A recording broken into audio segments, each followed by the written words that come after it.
Này, đau la hụt cứ nó mặc liếng nữa em sona before này nếu làm gì đang spa pi lên mà đau lá này bây giờ cau đầu lá nữa before ăn thấy nên đầu lá hụt đen before đầu lá nữa đầu lá cô cái đấy cô ra like mình xem chơi để à cái mình like thì ba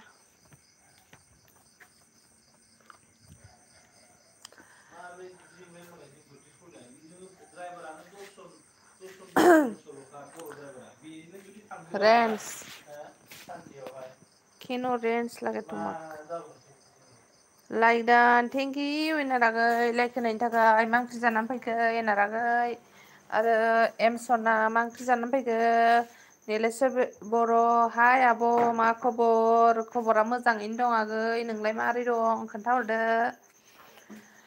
ओंखाम जाखांबाय नामा नेलेसर बर' आगै मोगथां फैबाय नै हाय नेलेसरा माथो channel गैयालाय आगै आंनि चेनेलाव सापर्ट गैयाबा सापर्ट खालामना होलै नेलेसर आगै साबस्क्राइब खालामना हो साबस्क्राइब खालामना हो दाउलालै दाउला होनदों मोगथां मा ओंख्रि जानानै फैखो मा ओंख्रि जानानै फैखो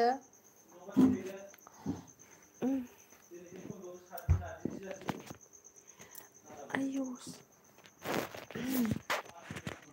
लाइक मोनसे होना गालां सोर फैदोंमोन नेलेसर आगै लाइक मोनसे हरदे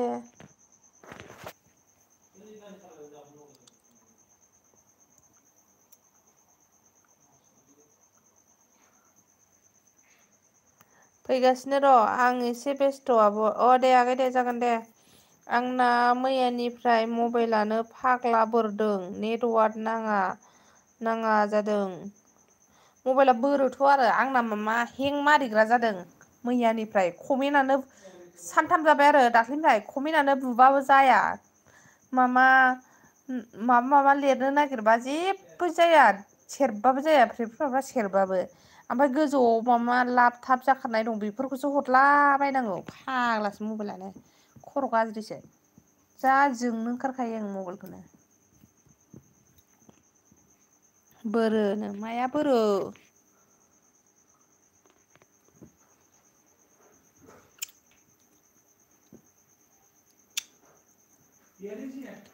ना टमेट'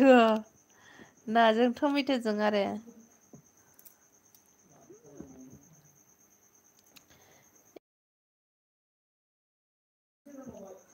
मारि खानायसो रेन्ज मारि होनदों सोरखौ होनदोंलाय दाख्लै फन हरनायखौ मानो थिखाखै नोङो माबानायखौ वाट्सएपाव आं नोंनो मैयासोमोन नामा माबा फैनो टुगेदार लाइभ फैनो फन हरदोंमोन ना आं नोंनाव वाट्सएपाव लिंक हरदोंमोन ना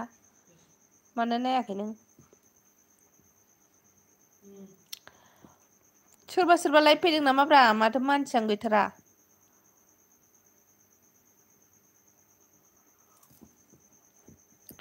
नयथा जालायलायबाय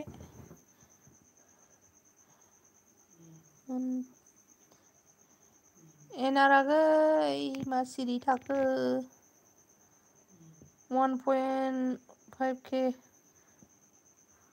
नै भिडिअ नोंसिं मालाय जा मोजां मोजां भिउस फैयो नै एनारागैना 19k फैलायबावदोसो नैबावथ' 47k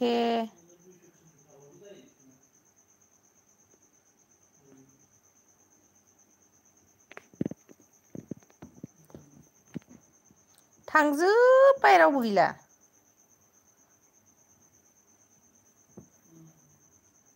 जाख्रेबदो मबाइलखौ जोख्रेबदो मबाइलखौनो महेस्वर बसुमतारी मा ओंख्रिनो ओंख्रिया माबासो आगै मामोनलाय थास' आथिंजों नाजों हेल' आब' हेल' गोमोरसिं वेलकाम मा ओंख्रि जानानै फैखो निलेस्वर दे लोगो जादोनो निलेस्वर थांखो ना माखो निलेस्वरा चेनेल गैयाथ' चेनेल नुवाखै आङो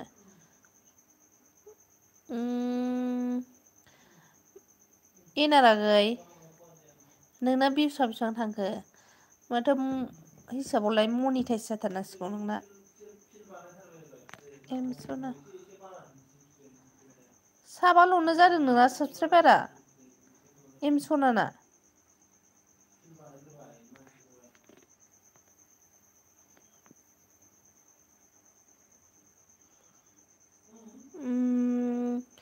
फोरला दाउसोमोन आबै हाब माथो गोथावथार गोमबोरसिं एम सनाजों लोगो गैयाबा लोगो जादो दे महेस्वर दे लोगो जादो अनोब्ला होनदों महेस्वर लोगो जानोनो आगै चेनेल दंना गैया चेनेल गैयाहाय बेहाबो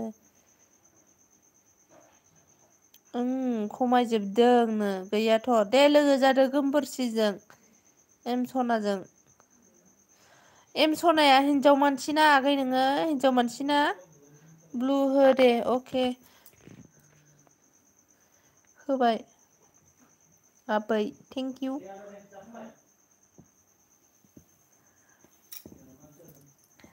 सिरि नङा नेटानो जादों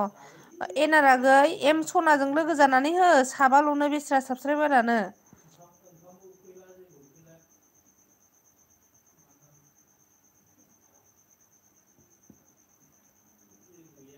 एनारागै एम सना बसुमतारीखौ लोगो जा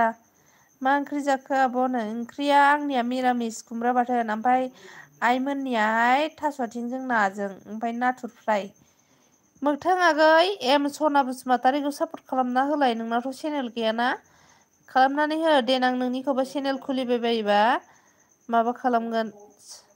सापर्ट खालामगोन आगै मोगथां नङानो माया नङा जाखो दंखायो आबै मैयाबो बानायखादों आं मैया बानायखादोंनो अके माखौ नङा होनखाथाय एम सनाया हौवाना हिनजाव होनदों आं एनार नोंनिखौ खालामबाय एनार नोंनिखौ खालामबायनो जानोसै 500ल' नांसिगौ आइयो कंग्रेसुलेसन 500 जादो थाबनो आगै एनार सनानि भिडिअखौ बयबो नायनानै हो फुलनो स्किप खालामाबालानो थाबनो 500 जाथों बिबि ब्लग हाय आब' हाय आगै हाय आ जाओ मेरे एलबी में इंटरेस्ट करते हैं आ जाओ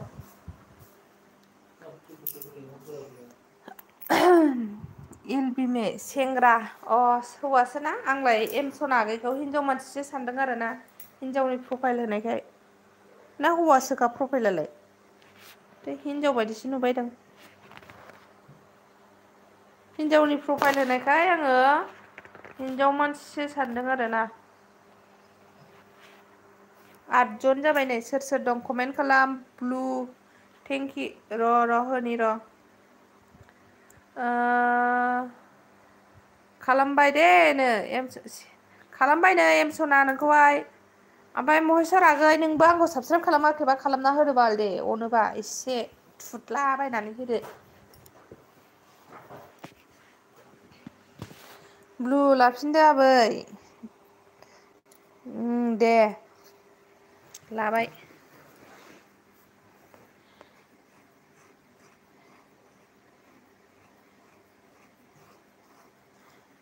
मा ओंख्रिमोन आबै ओंख्रिखौ जायगायावनो होननाय जायगायावनो बावो माबायदि मानसिहाय बे ओंख्रिया मामा आंहासो बावलायलांबाय नोंनि थाखायनो मा ओंख्रिमोनलाय खुमब्रा बाथोन आरो नोम्बौमोननिया मालाय ना जायो नालाय नाथुर फ्राय ओमफ्राय मामा थास' आथिंजों नाजों मिथिबायना नोंसिनिखौ आं गोसोआव दंबावोसो फोरला दाउ होनदोंना नोंसिनिया ओमफ्राय एनारमोनिया टमेट' ना नुदों आंबायदि गोसोआव लालाय नोंसोरो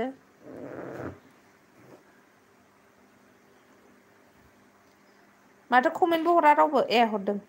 अके जागोन एम सना बसुमतारी 15था एनआर टिमजों होगोन दे आयु 15था एनआर टिम आंनो एनार ओइ गथ' आंनोलाय गावसोरल' आबै आबौनि आफां ख'आव दाउखुमै दङमोननो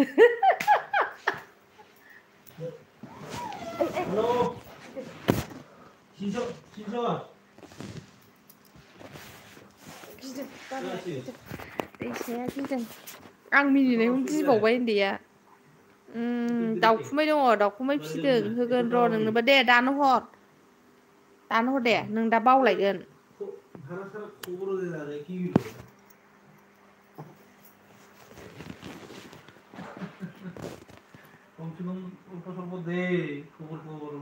হাল্লা হইস না তো বাচ্চা ঘুম হাসে आयु नै एम्फौआ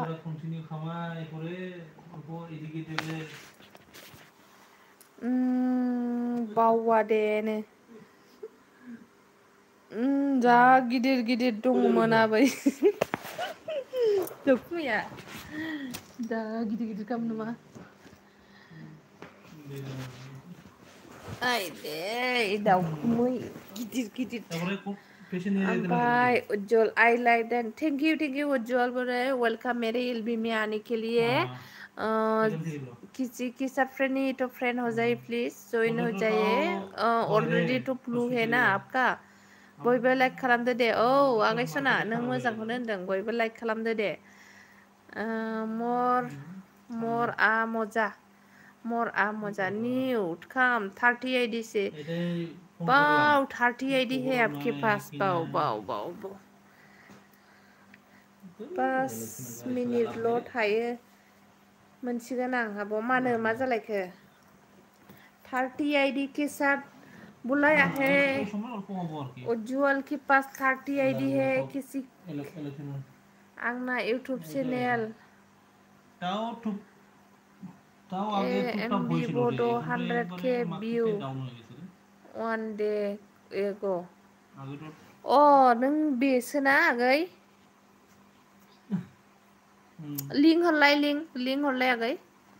लिंक हरनानै दोन नोंनि मेन आइडिजों लिंक हर दे एसे खामानि दं आबै दे जागोन नेरसोन हाय आब' ओंखाम जाबाय नामा आब' होनदों ओंखाम जाखांबाय आगै है मासि दावराव रायलायोबाल बिलाय थस फाटना लासै रायलायबानो जायो আপনার আইডি কিমান আছে আমার আইডি তো 10 আসিল আপনাকে তো সব দিয়ে দিছিল নাকি মনে নাই আমি এক্সচেঞ্জ করেছিল না 10টা আইডি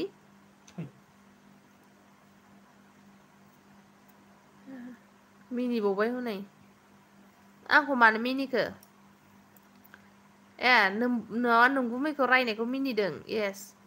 दावराव औलै जि दावराव फन रायलायो इयारफन सोनानै गावहा खोनाया मोनो ओमफ्राय माबायो मैया नों लाइभ होदोंमोन नामा लाइभ होखादोंमोन ना मोनायाव पियार जासुला आब' गावदां सना होनदों वेलकाम जासुला जाजोबगोन फैजोबथारदो होननाय सोरनि जादों नाम्बार नुर आसलाम चाचाया थालाबायगोन नामा सोरलाय नुर आसलाम चाचा सेभ खालामना दोननायलाय आं मा मिथिगौ एनार्जि प्लिज स्टार 38 से ओइ एनार आगै नोंनियाव बेसेबां 15टा 13टा आइडि दंमोन ना एनार की फार्स्ट 13 आइडि था एनार फ्रेंड होना है तो हो जाए जुनू बोरो फैदों हाय फ्रेंड हाय वेलकम मेरे एल्बम में आपको भी स्वागत है आज फर्स्ट टाइम आया होगा शायद मेरे चैनल पे या सेकंड टाइम याद नहीं है जो भी हो बरायनाय थाबाय आगै नोंनिसिम मा ओंख्रि जानानै फैखो जुनु आगै सोरजोंबा लोगो गैयाबा लोगो जादो आरो ब्लु नांगौबा होनबानो जाबाय मा खबर खबरा मोजां आगै जुनु जी प्लिज स्टार 30 आइडि से माने जुनु आगै नोंखौ लेंहरदों उज्जवल बर'या ओमफ्राय निउ फ्रेन्ड आंखौ सापर्ट खालामदो होनदों ओके उज्जवल बोराय जुनु जी प्लिज स्टार 30 आइडि से जुनु ओके उज्जवल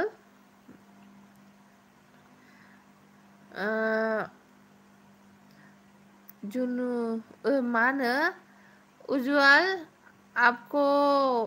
एनआर प्रोडक्शन ने भी बुलाया है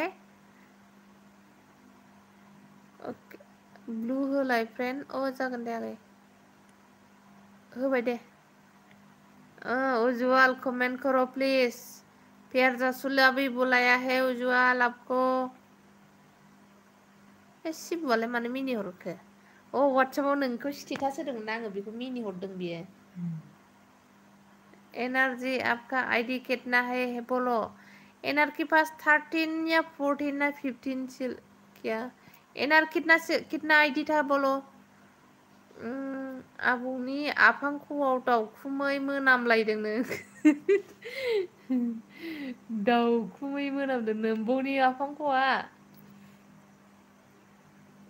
एनर्जी आपका कितना आईडी है बोलो नोम्बौनि आफांखौ दाउखुमैखौ नायबा मोनबावनायसो नङा ओरैबायदि खोमोन दङ मिथिबायना कमेंट भेजो कमेंट भेजने के लिए बोला है उज्जवल जुनू जी आपका आईडी कितना है बोलो बीबी जुनू बारू आं सपोर्ट खालामबाय दे आंनिखौबो भिडिअ नायना खालामदो जुनू आगै नोंनिखौ जोंहा बीबी ब्लगाहाय सपोर्ट खालामबायनो ओमफ्राय गावखौबो खालामनोनो एनर्जी आपका कितना आईडी है शायद एनर्जी का 15 आईडी है एनर्जी 15 आईडी है एक्सचेंज कर लीजिए जुनूजली प्लीज बोलो हाँ नों मानो बयद' नहैयाखै बिनि नाम्बारा सोरनावबा सुदों नोङो बेनाव नुदों आरो अके खोमानावसो सानैजों दं दाउखुमैया औ मोजां जादोंना हेभि जादोंना जायाखै गोमोरसिं आबौ भिडिअआ रोंदोंना रोङाखै आं energy please start new video 15 like 15 subs please maybe दूंगा न्यू वीडियो पर 15 like please start okay start हो जाओ तुम दोनों उन्होंने ओनली मेन आईडी से आ जाओ बोला है प्यार जसुला ने प्यार जी प्लीज स्टार 1 आईडी से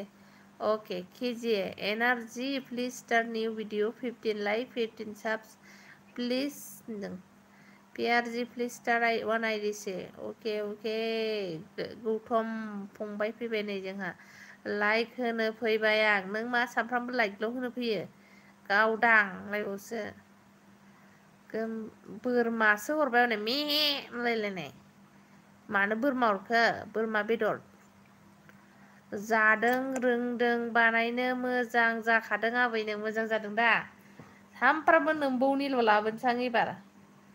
माथो मानसिफ्रा मोजां मोनथारदोंनो कमेन्टआव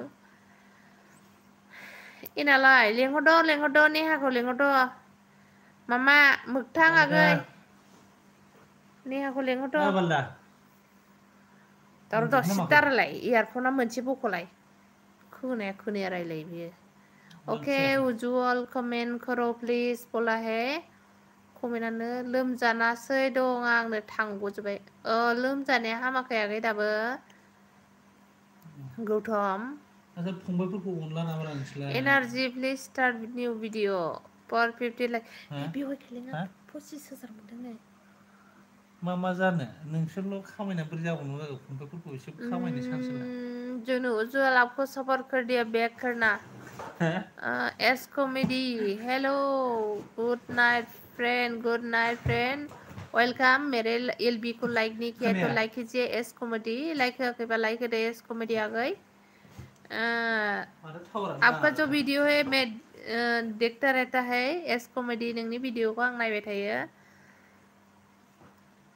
नोंनि भिडिअ नायनानै एसे बांला माबा असमिया रोंहांबाय आङो एसे गौतम बाय बाय आगै दे टेक केयार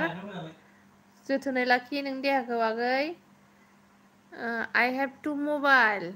उज्जवल का 2 मोबाइल है जुनू जी ओके बोला है गम्बर सिंह लाबो आबै आबौखौनो औ कल खालामहरलाय आं खालामहरा लाइकनिफ्राय थांजाया आंना बाय थांनोसै आं आबै अके बाय टाइम मोनोबा फैफिनदोहाय Junu ji new video for like please like देने के लिए बोला है जुनू ji please new video for आब'आ नोंनि भिडिअखौ नायजोब्बाय ना आब'आ आंनि भिडिअखौ नायजोब्बाय ना र' नायखादोंना नायसै र' गोदान होबावदों नामा जासुला नोंनि भिडिअ नायलाय गथ' थाखाब्लाबो लागोन होननाया नायदोंना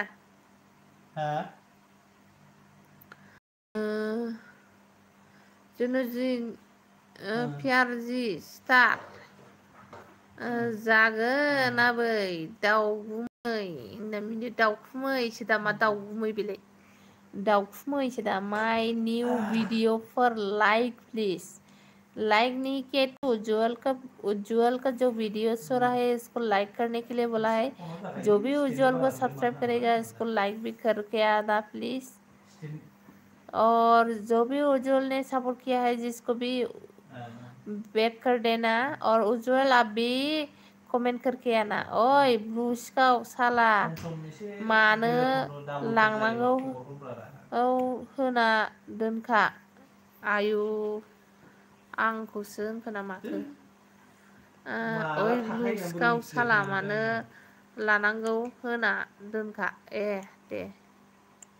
आंखौसो रायबाय नोङो आदारा सफैनो हाबाय जोंहा नै दाउ जानानै दाउ बयलार दाउला ना मा जाखो बेलाय हा नों मा सना फाखा कुमार जी आया है मेरे एलबी में वेलकम कुमार जी मेरे एलबी में आपको स्वागत है आप कैसे हैं कुमार के ब्लॉग्स लाइक नहीं किया तो लाइक कीजिए प्लीज फाखा राजू दाउला को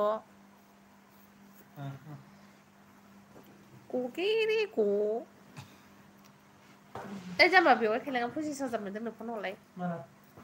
दाख्लै आफाया खोन्थालांदों नोंबा माबायाव बेंगलाव बोरमा फानहैदोंमोननो ओमफ्राय बेवहाय स्किम लटारि लाबोनायाव 25,000 जाखादोंनो सोंहरब्रा गोमबोर सिं लोगो खालामदो गोमबोर सिंआ थांबाय दे आगै माबा खामानि दङनो दा फैफिनगोन नों खालामनानै कमेन्ट लिरनानै दोनहर कमेन्ट लिरनानै हरबानो जाबाय Kumar like Don thank you like देने के लिए कुमार क्या खा के आया है क्या सब्जी खा के आया है कुमार राजू आं दोनसैलै हाला मंजुलि आगै सना आंनि दे आदा दे उन्दुदो दे गुड नाइट लाइक होनांगोन आं आदा राजु एनार आयु सोरखौ मैगं खेबखो एनारालाय मानलि मंजुलिनो आयु बोरै नुहुरखो बेलाय आं आखाइ खुरनायखौलाय फाग्लायालाय मानलि रय बोरै नुहुरखो बेयो जावलिया अजा दायनासो नामा बेलाय दायना सोलोंगोन ना माखो जासुलायालाय बोरो एना जानोहाय दाबो फैया दिनै मा जाखोथाय सोर फैसा मोनदोंलै ओइ हनै जोंहानि बे बेवाइ माबायाव स्किम लटारियाव 25,000 मोनदोंनो मालाय 60 थाखानि लानायाव सस DTN हेलो गाइस मा खबर मोजां खबर वेलकाम सस SOS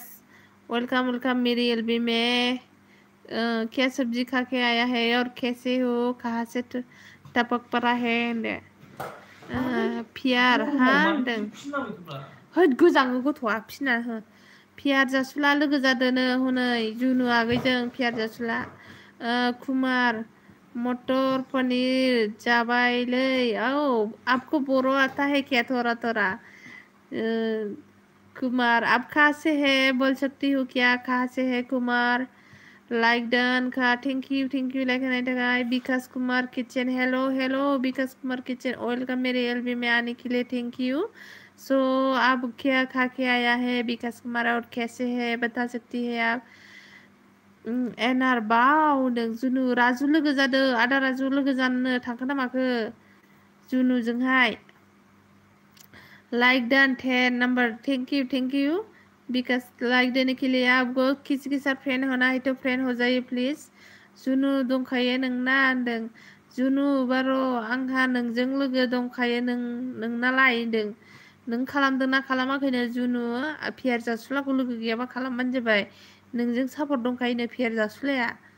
जुनु बारो मा खबर होनदों नै एनार प्रडाक्सन मिउजिकआ ओमफ्राय आदा राजु मा होनदों जुनु गैयाबा खालामहरदो प्लिज नों आदा राजुखौ मामा सापर्ट गैयाबा खालामहरदो जुनु बर' होनदों आसाम कहाँ से है कुमार बोरो लैंग्वेज अब अच्छी तरह से बोलता है मैं राजू या हायन का वीडियो में देखा था राजू दा का नहीं है हायन नहीं तो बीखुंगुर का वीडियो में देखा था अब बोरो बोला था थोड़ा थोड़ा है ना कुमार बिफोर मा होनदों जोंना नालाय आइलि जायलै जागासिनो बे दा लासै फैगोन बेयो बेंगुलायना मेंगुलायना बिकास न्यू कम प्लीज विकास के साथ कोई कौन फ्रेंड नहीं है तो फ्रेंड हो जाए फिर जासुला विकास के साथ फ्रेंड हो जाइए डिस्टार्ब हाथें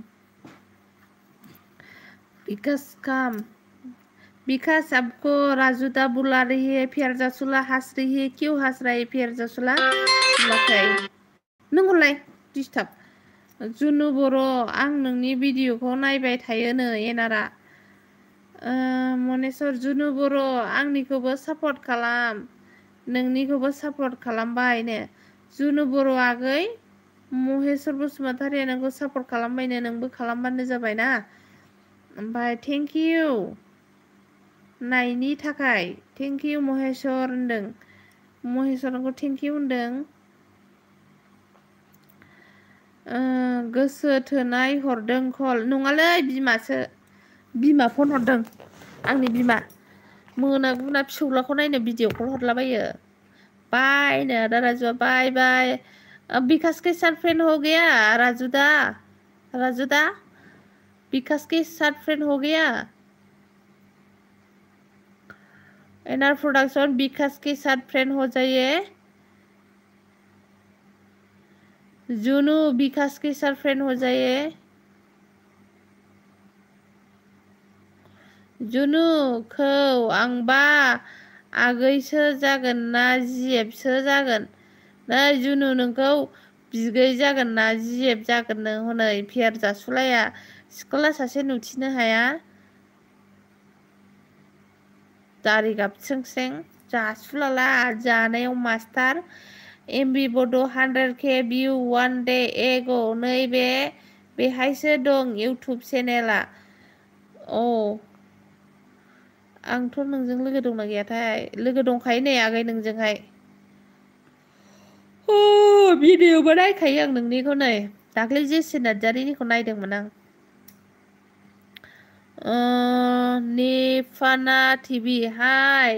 अंगाबा लाइव बाक्सा रेबाजक थैंक यू लाइक देने के लिए शायद आपने मेरे को बोला है हाय मैंने लाइक दिया है ऐसा बोला होगा शायद मुझे समझ में नहीं आएगा ये कनाडा है ना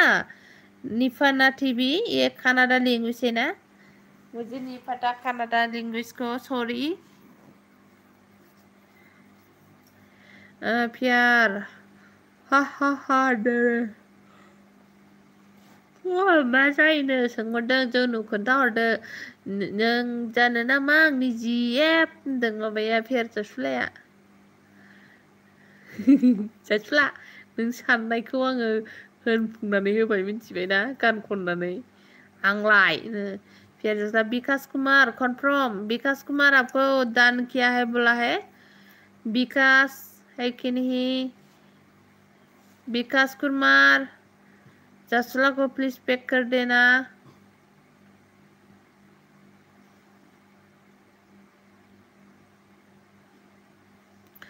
आंनिखौलाय नायखाया गावहा नंखायनो भिडिअखौ नंखायनो भिउस फैया आंना नायाबा माथो कमेन्ट हराखै जाहैबाय नोंनियाव कमेन्ट मोनाखै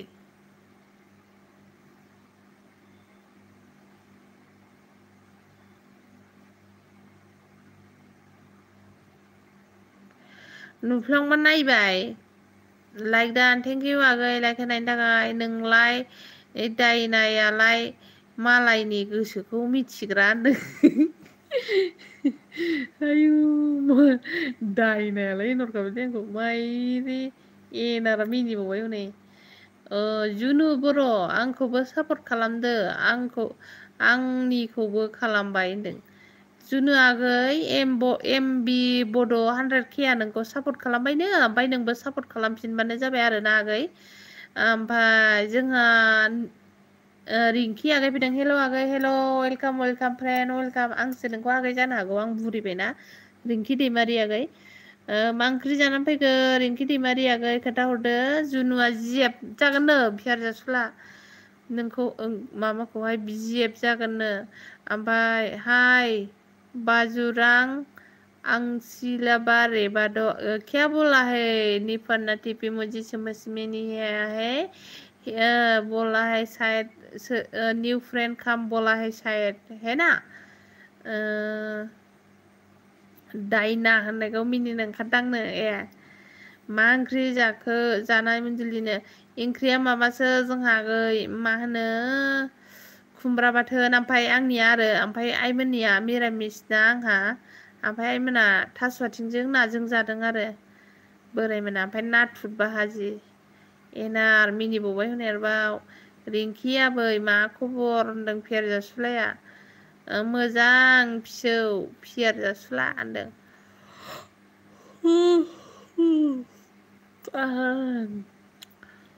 सोरबा लाइक फैदों होनदां ओंखायनो मानसिया खमथार दिनैहाय नङाबाथ' फरायख'नो हायै जायोमोन एखमबालाय आयु हाबाब जुनु मुनु आंनि लादु होनदों हनै नै जुनु बेजों बारा सिथाब दा जाखा मानसिया हयले दाखालि सोरबा हिनजावखौ खावना हिनजाव बुरै खावना लायनायनि बुजा हरनानैसो दङ फियार जासुलाया जुनु रिंकि नोंखौ आं सापर्ट खालामबाय रिंकि आगै नोंखौ जुनु बर'आहाय सापर्ट खालामबायनो जुनु बर' आगै जासुलाजों बारा सिथाब दा जाखा दाखालि हिनजाव बुरै खावना लायनो थांनायनि बुना हरजादों गामि खाथियाव हेल' आब' होनदों एन ब्लक फैबाय जोंहा नै आगैया वेलकाम आगै मा ओंख्रि जानानै फैखो सनिया आगै आंखौ बेग होदो दे रिंकि होनदों होदोलै बारना जोदो बेखौनो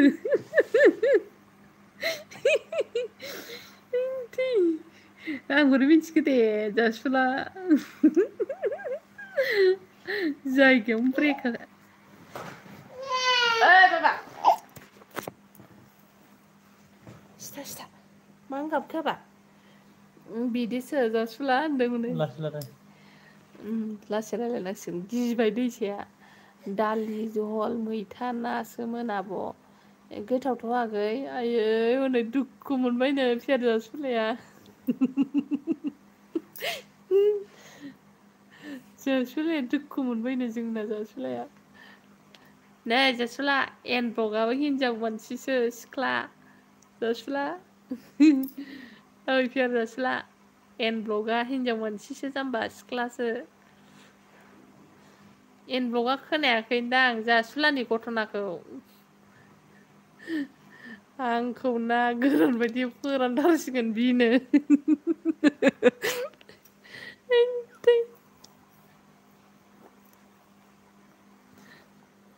गाजाहाय जुनु बर' एनआर टिमजों होगोन आं र' साबनो ओइ मामा एनआर आगै माबा जोंहा एन ब्लकनोबो होनानै होदै सिख्ला मानसि बेहाबो गोदान चेनेल खुलिनाय जेबो रोङा एन ब्लकआ गैया दाबो सापर्टआनो गैया बेस्रा गोदान खुलिनायसो एनआर प्रडाक्सन मिउजिक बेनोबो जुनु माबा एन ब्लकनोबो होनानै हो दे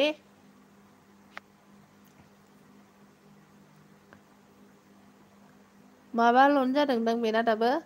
8 जनल'नो जादों मामा भिडिअ' हो आगै एन ब्लक भिडिअ' होनांगौ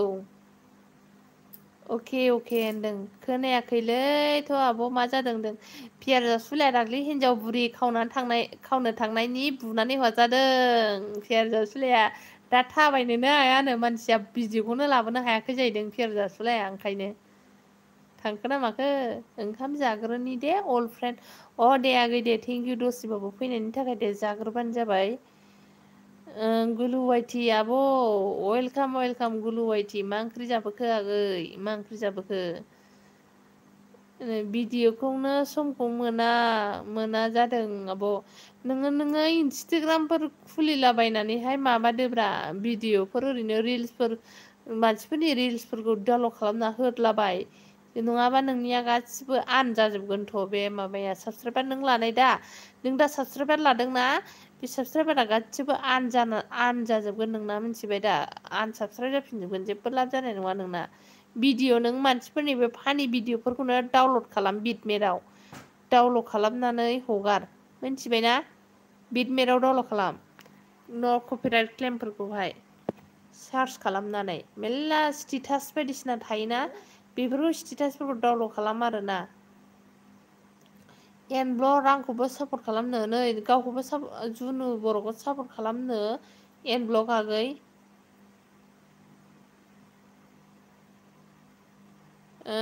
जुनु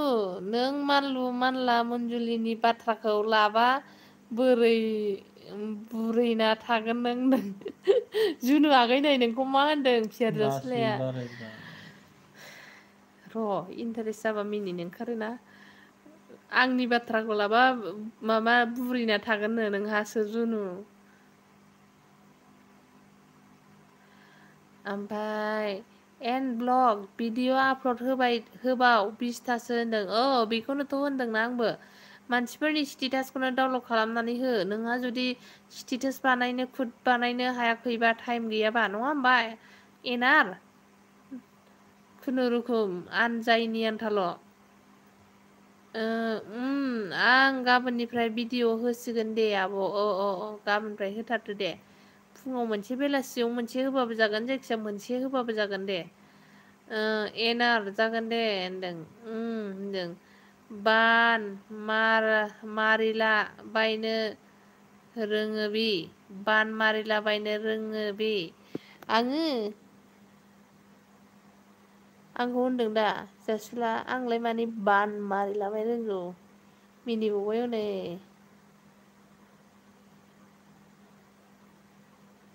बान मारिनो मोन्थोर मारिनो रोंगौ नामा होनदों मोन्थोर हलदं मलदं जारि दं पियार जासुलामोननि खाथियाव सानै साथाम सिख्लाफोर दं होननाय जादों एनआर प्रडाक्सन मिउजिक जि आपका न्यू वीडियो पर 15 लाइक 15 सब्सक्राइबार 25 साब प्लिज साकदान चेक एन्ड बेक एनार आगै नोंखौ हनै माथो 15था लाइक 15था साबसक्राइब हरबायनो नायसाय आगै मोनदोंना मोनाखै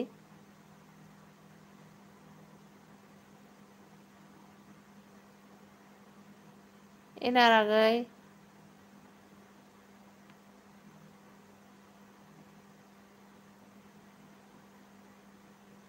मा ओंख्रि आब' नोंस्रालाय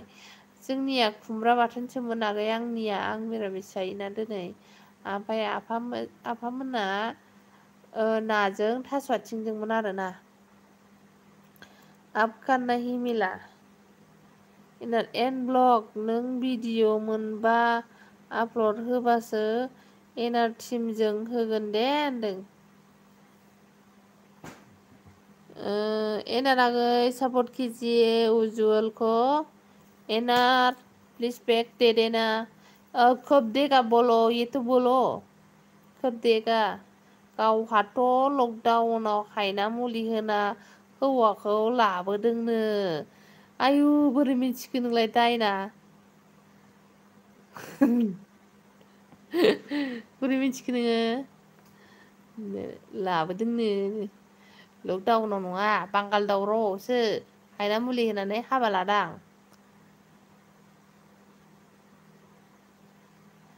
लादोंनो होनदों। होनदों एनार प्रडाक्सन एनार्जी आपका नहीं मिला। एनार जागोन दे। एनार्जी आपका नहीं मिला। एडी दैमारि हेलो हेलो वेलकाम। एनार प्लीज एंसर। एनर्जी आपका नहीं मिला। हेलो एनर्जी प्लीज बोलो। एनर्जी शायद एनर्जी नहीं है, आपके घर में चला गया हो বা किसी के घर में चला गया हो शायद। वेट करो उज्जवल बराय, वेट करो वेट।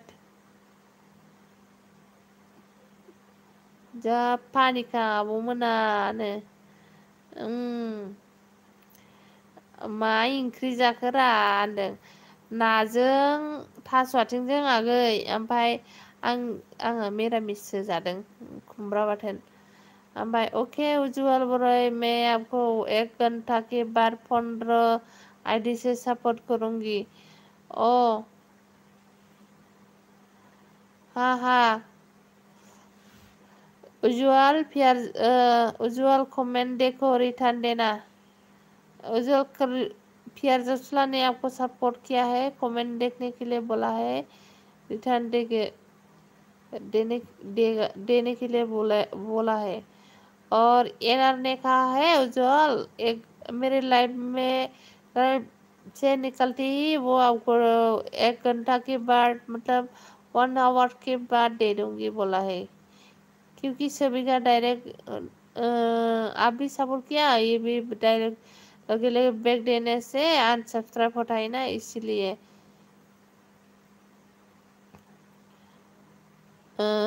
नै खि गोराना फैलायबाय जोंहा। बालन्दा मादै रायजोनि जैनो जै खि गोरान।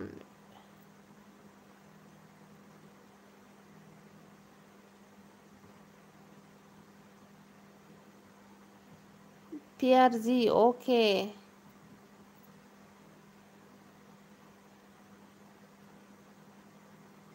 कमेंट करो। एनआर प्रोडक्शन म्यूजिक जी आपका न्यू वीडियो न्यू 15 लाइक से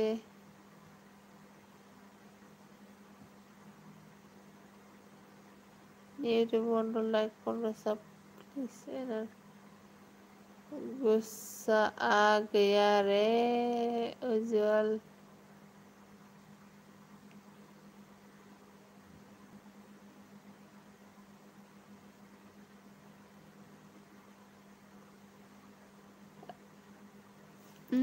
मा होनदों नों जासुला र'।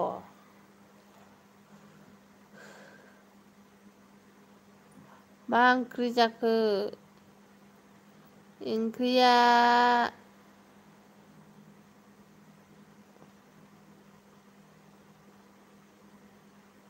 खुमब्रा बाथोन थास' आथिं ना। अ फै प्यार होनदों।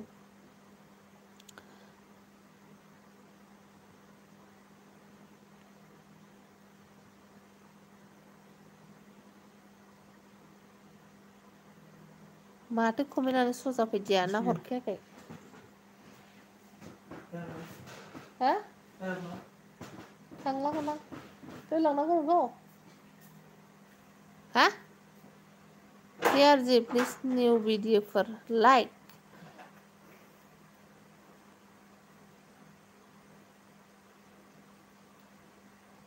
बा कमेन्ट फरायथिलाया थैयोलै। मा कमेन्ट फरायथिलाया मन्जुलिया जेलनि एक्ससोमोन नामा होननाया दा? एक्समोन गोदोनि ना खि गोरान। हेल' होनदों। आंनोलै एक्सना होनदों 38 डिसेबल ये उज्जवल को जेल जेल की पास भी 5 आईडी है 5 या 4 आईडी है 5 ना 4 आईडी था जेल ब्लॉक उज्जवल के साथ एक्सचेंज कर लेना पक्का वाला रिटर्न करते हैं वो कमेन्टखौ मानो फुल फराया नों एक्सना फुल फरायगासिनो मानो फराया जाखो उज्जवल निउ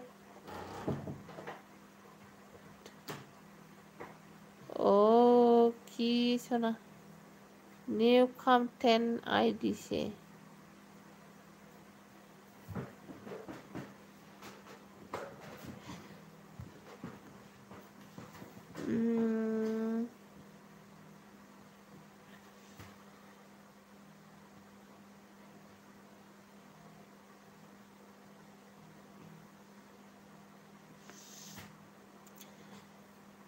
उज्जवल लाइक दिया है उज्जवल सपोर्ट मी सपोर्ट करने के लिए बोला है पीआर जी न्यू वीडियो पर लाइक हाँ लाइक किया है बोला है पीआर ने चिंता मत कीजिए पीआर ऐसा मानुस ना हय होनदोब्रा रोङासै नालाय ससेखौ ना मा होनो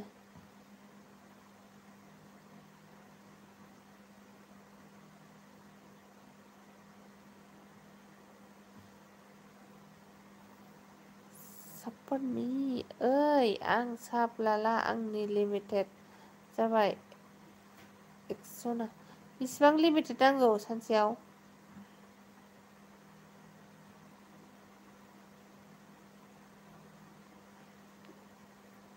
ओइ आं साब लाला होनदों दै बिदि कमेन्ट फैयाबा उन्दुनोसो ओंखारो आंहा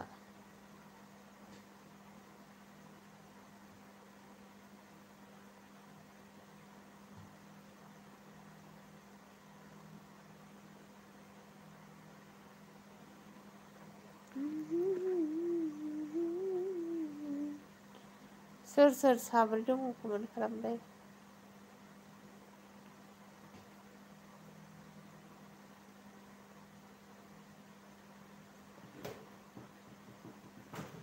लाइक dan ya उज्जवल न्यू कम 30 आईडी से कुमार ब्लू खालामदो दे अके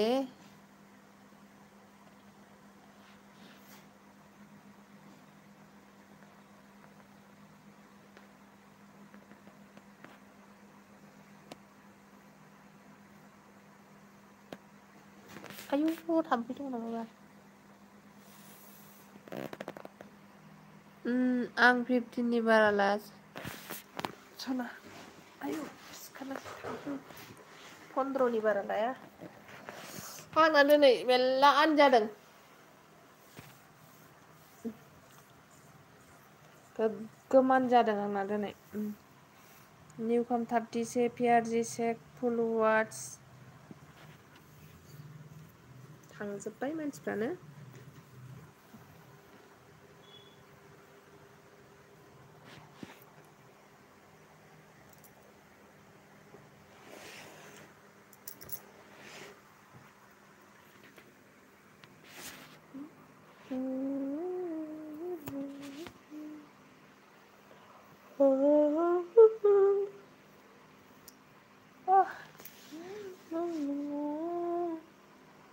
माथो रावबो कमेन्ट हरदियाब्रा बेखायनो बारा दा लाखा सना आङो बारा लाखाया होनबाबो माबा जादों बांद्राय थौखै लादों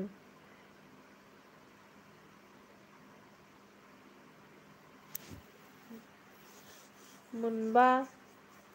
6टा 9टासो लादों खोमा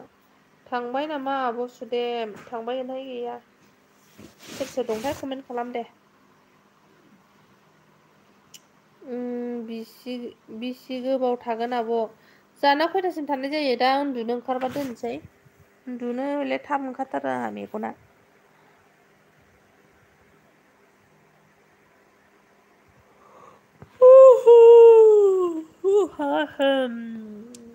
जा लाइभ फैदोंमोन मानसिफ्रा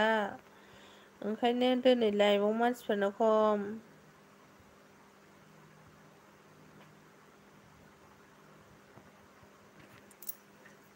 होनदों मा जाबाय ब्लु हटाखै रा हटा दिया फुल भिडिअ नायाखै खोमा सना बेखायनो आन जादों नंगौगोनाय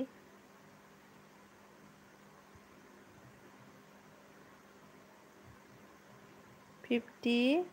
साब्स खालामबाय गोसो जादों मा र' मा जाबाय ब्लु हटाखै रा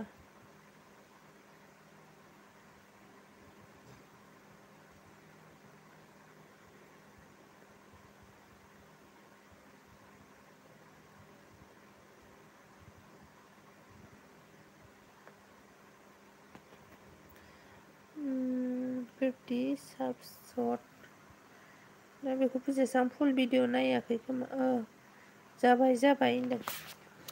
होस थाम्फैयाबो एसेबो आखाइ नांजानो हायालै मुसारिफ्रावबो जा अरहरबायथारोलै रायखस हास बेबायदि थाम्फै रायखसजा थाम्फै अरजाफरबाय बायो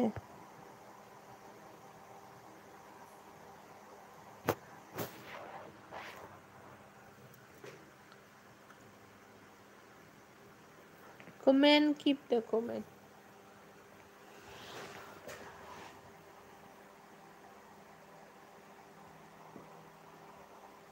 एसे मुसारि आखायाव नांबाथाय नोगोर थाम्फैया अरलाबायखायोलै लेथन सफैबाय नै जोंहा दासो सफैदों हादों आं लाइक दान ओंखाम जाबाय नामा जाखांबाय लेथन आगै दासो सफैदोंबाबो जेबो नङा मा ओंख्रि जानानै फैखो लेथन आगै खोन्थाहरदो आरो खबर सबर मारै दं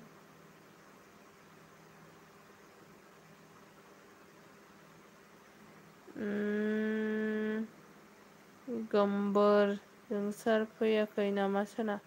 गोमबोरा फैखांबाय आंना जा उन्दु ओंखारबाय आब' उन्दुदो आगै दे आंबो थाब उन्दुखागोन नै मानसियाबो खमखा थाब उन्दुखागोन आंबो thank you Day thank you welcome Kumar गाबोन टुगेदार लाइभ होगोन फै दे औ जागोन दे जागोन टुगेदार लाइभ जागोन दे सानाव दा बेलासियाव ना जागोन दे लोगोफोरा सापर्ट खालामदो दे कुमारखौ सोर सापर्ट गैया सापर्ट जादो जेल खिग्रा कुमार ब्लगजोंहाय लोगो जादों मोगथां कुमारजों लोगो जादों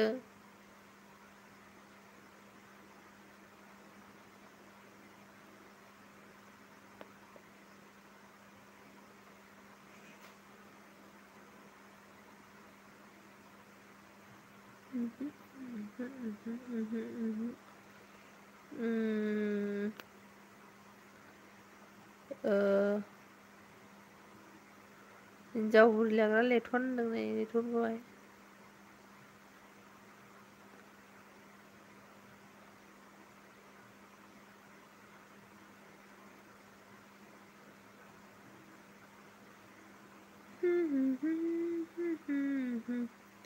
कासेबारियाव थांनाया जा मेगन बायदि मोनदों मेगन मेंनाय बायदि मोनदों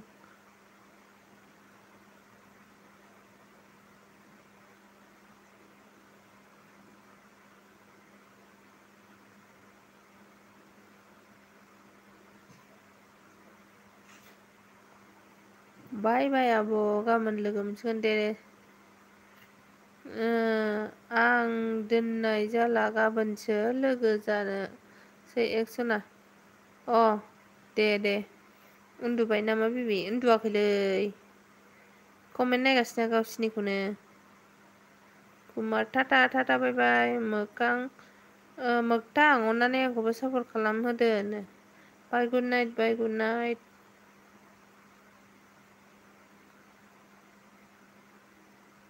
आंहा दिनैसो लकेल ओंख्रि मोनजादों मानिमुनि निउ आलु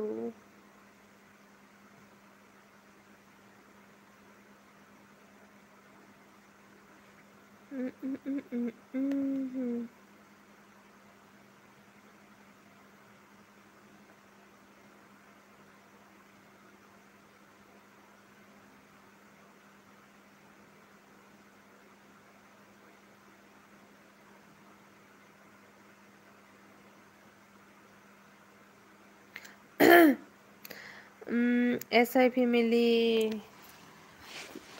टसखौ खोमानांसिगोन र' साबस्क्राइब खालामबा मोनाखै आङो दहाय बिनिखौहाय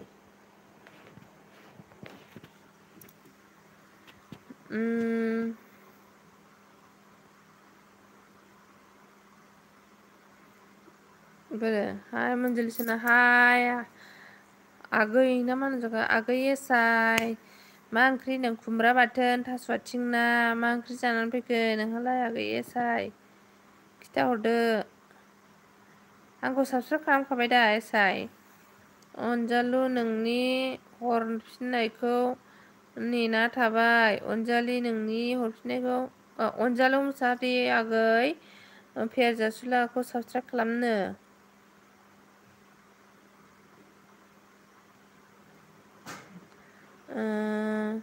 आं उन्दुबाय दे एक्सना बाय बाय होनदों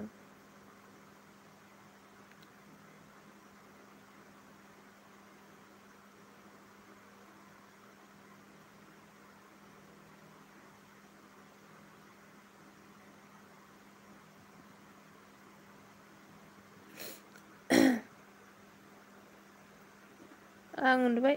बाय बाय दे बाय बाय दे लाइक दानसना थेंक इउ जेल ब्लक माइब्रा बिदे लोंनो लुगैगासिनो दं जेल ब्लक बहा मोनगोन माइब्रा बिदै लोंनो लुबैदों खुमब्राजों दाउजोंसोमोन एसाइ आगै नों बाहानि जाखो खोन्थाहरनो हागोन ब्लु होदो डार्लिं माइनाव देल ब्लु दे दिया हे लेथन होननायसो जाबाय एसाइ फेमिलि अननानै हरफिनदोनो बेनो थनलै लेथन सालथे आं बेखौ बा मिथिया होनदों बेनो थ'लै होनदों जौ बिदैखौबा मोनथियानो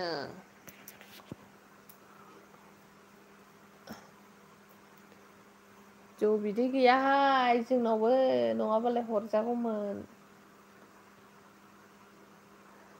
जोब्बाय जौ बिदैयानो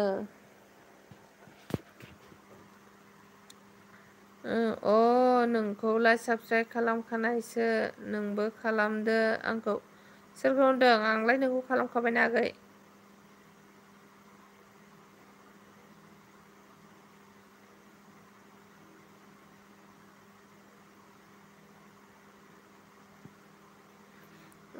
मा होनदों आंबो मेंनाय मोनलायबाय दिनै अरुणाचलनि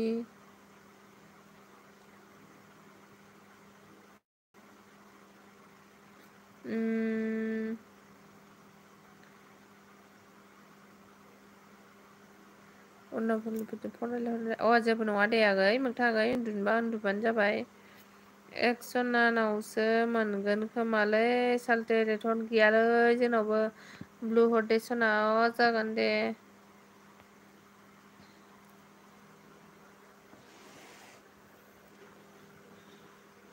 दिल दे दिया है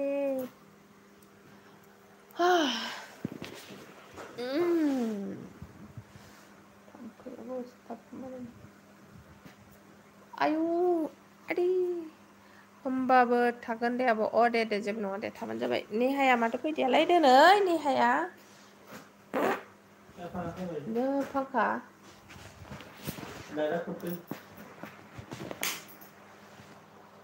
नेहा गैया दिनै आंनि उन्दैयाव नेहायाबा मा जाखोलै मोगथां नेहाया लिङै दं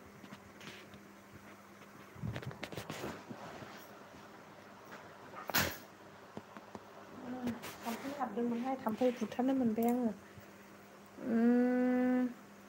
एक्स थांबा खबर हरगोन दै माइब्रानि संना दोन खासना दे जागोन दे होनबाबो थांगोन दे नेट प्रब्लेम बेना जोंनियाव फैनोबा प्रग्राम दं बे क'क्राझारबो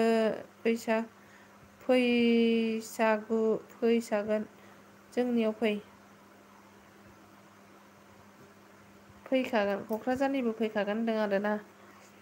आं थांथ'ले होनदो आं थांथ'ले आगै कुमार के ब्लग आंनिखौबो सापर्ट खालामबाय आंनिखौबो सापर्ट खालामदो कुमार के कौन कुमार के गिदिर कुमार गैया बेथन सालथे बाय बाय आरो एक्सना बाय बाय दे जागोन दे खि गोरान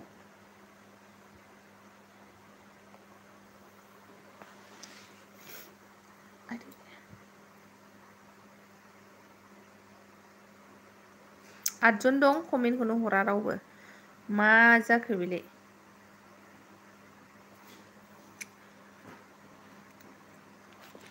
र' आं लुलायनि सोरनिखौबा जासुला थांखो ना माखो ए कुमार के ब्लगा नै बावसो दंमोन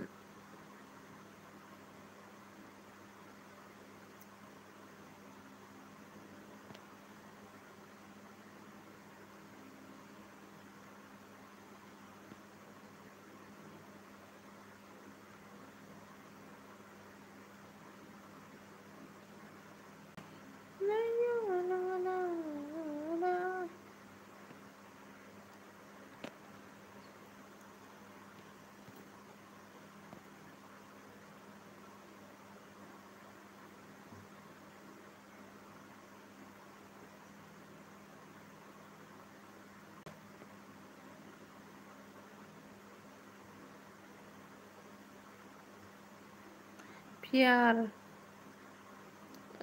आंजों लोगो खालामदो थिनलाय सना ओइ पियार जासुला हिनजाव खावनानै बुजानाय पियार जासुला सना दारि गाबस्रां पियार जासुला आगै लोक्षि माइनाव जिरख'नाय गालबुबु पियार जासुला आगै दङबा सोंहरलाय खिदारे उज्जवल बर'य होनदों एमबि बड' नोंखौ लोगो खालामबाय नोंबो हरफिनदो मामा मामा जासुला माबाखौ लोगो खालामनो एस आइ फेमिलिखौ थैद नोंबो दिसटार्बबो गोलोमनायाव मानो फांखा बन्द' खालामनांगौ नों हरै थां दे आं फांखा जानो दसे सैमासोहाय होनदों लेथना एमबि एस आइ फेमिलि ब्लग सापर्ट खालामदो फुल भिडिअ नायना होदो होनदों वाच खालामना होदोनो लेथन बाग्लारिनिखौ एस आइ फेमिलिखौ लोगो बानायना लाखाबाय खालामखाबायनो पियार जासुलाया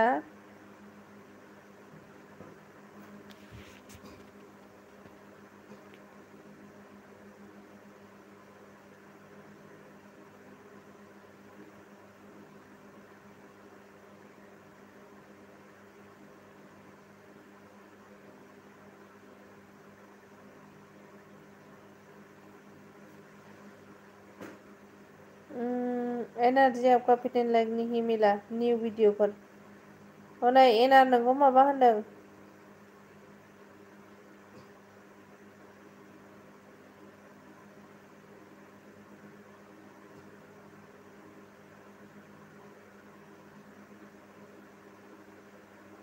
दिनै मोजां खबर लाबोदों आं लोगोफोर मा खबर खोन्थादो दे सेलमोन फैयाखै सालिमोन फैयाखै नामा अबे सोर सले सोर साले सालथे सोर सालथे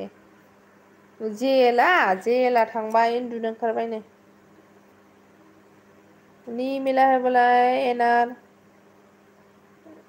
पियार जासुला सापर्ट खालामबाय थेंक इउ बबद'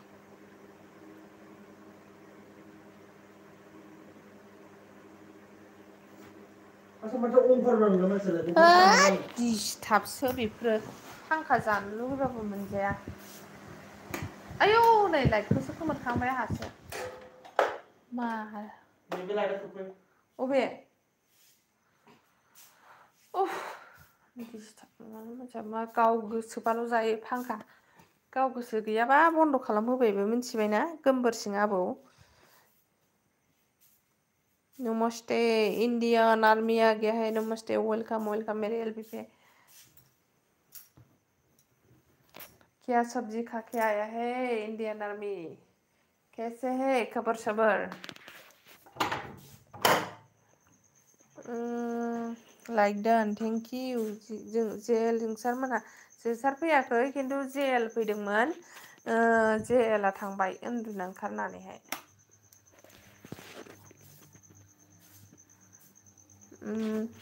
कमेन्टआ मा जाखो आया?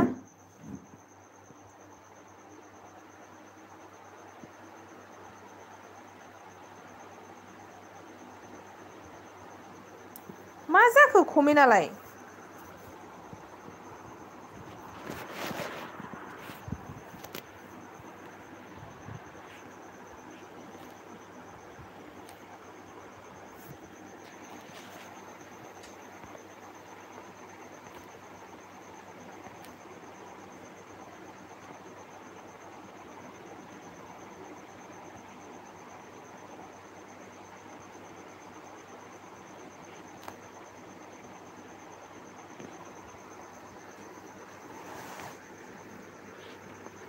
कमेन्टआनो बोरैबा जादोंमोन, नै दासो फैफिनजोबदों। नमस्ते बोलाटा। Like done, thank you like देने के लिए। बाय कमप्लिट लाइक जानि दङबा खोन्थाहरदो आरो क्लास 10 पासबाबो जागोन। बिए कमप्लिट जानाय। बिए कमप्लिटथ' जायाखै आगै, आङो 10 पास आरो मा खालामगोन दे खोन्थाहरलाय आगै। 10 पास जानाय आरोखि आङो। बिए आधा जाबाय। नियारजी आपका 15 नहीं मिला। माने आब' अरुणाचलाव नेपालि सिख्ला सासे प्रपज खालामदोंमोन आं। बियो मेसेन्जाराव SMS खालामना आंनि नाम्बारखौ बिहरना रायलायदोंमोन आब'। दे रायलाय दे, मोजां। गोमबोर सिं नार्जारि मिनिहरबायनो। नियारजी आपका 10 मिला। 10था मोनबायनो। 15था मोनबा मोनाखै जादों। ओके उज्जवल बर' मैंने आपको सपोर्ट कर दिया है, प्लीज अच्छे से चेक कीजिए होनदों। नियारजी 15 लाइक नहीं मिला है होनदों। मोगथां दिनैसो खबर लाफैफिनदों बियो आब'। मोजां दे मोगथां आगै। इंडिया आपको सपोर्ट किया है, प्लीज रिटर्न। हरे उज्जवल 10 मिला, 5 नहीं मिला।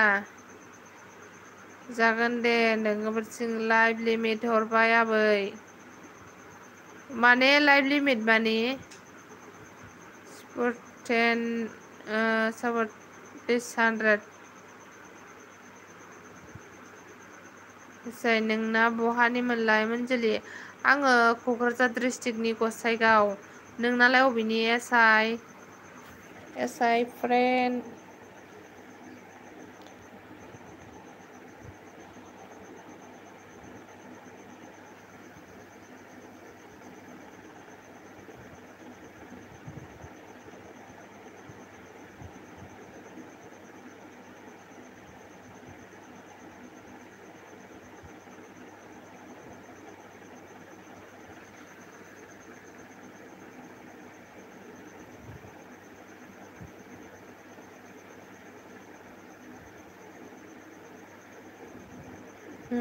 आर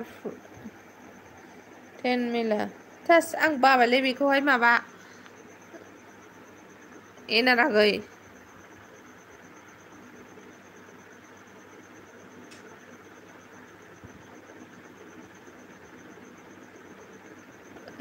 5 नहीं मिला होनगासिनो दङ नै।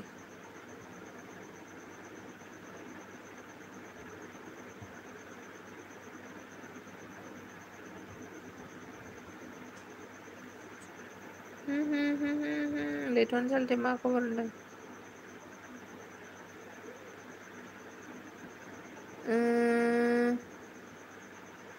10 नहीं मिला, 10 मिला, 5 नहीं मिला। देने के लिए बोला है। प्यार आपका कमेंट कौन से वीडियो पर किया है?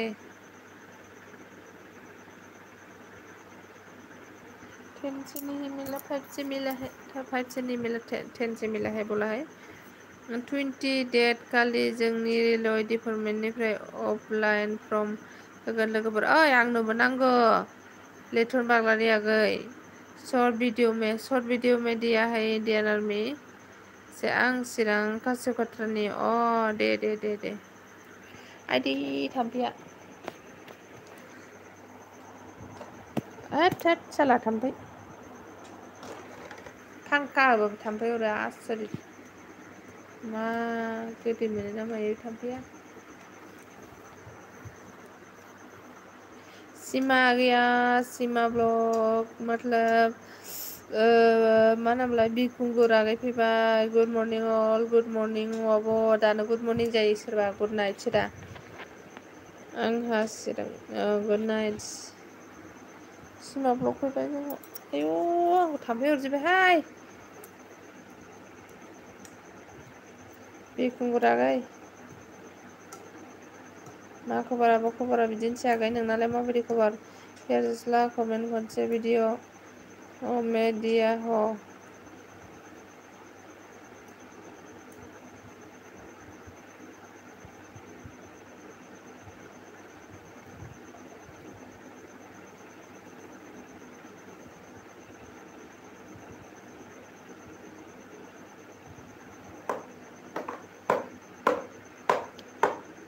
प्यार जासुला कमेन्ट खनसे भिडिअफोर गाइस SMS खालाम थाब गासैबो ना आबै गुड नाइट गोमबोर सिं साल्टे अफलाइन होगोन फुंनि 1:30 बेजोंनो आंखौ लोगो मोनगोन गुवाहाटि अफिसाव।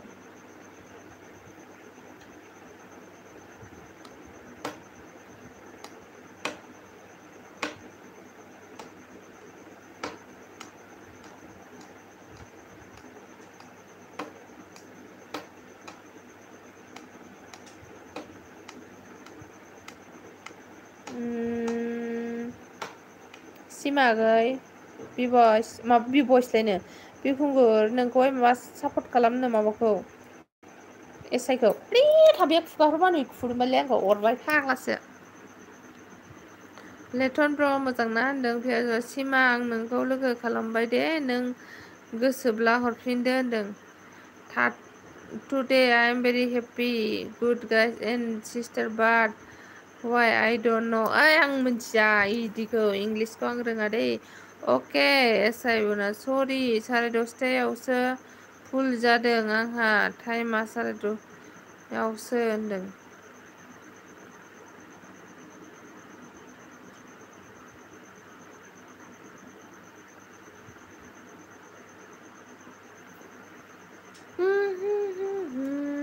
मानसिफ्रालाय 9 जन मानि दङ ओमफ्राय रावबो कमेन्ट हरा मोजां।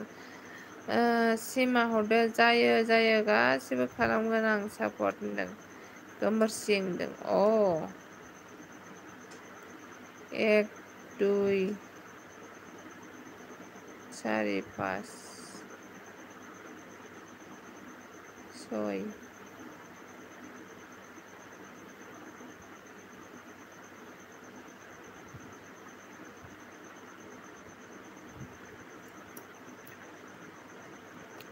कमेन्टआनो गैया 9 जन गाहाम मानसिबाबो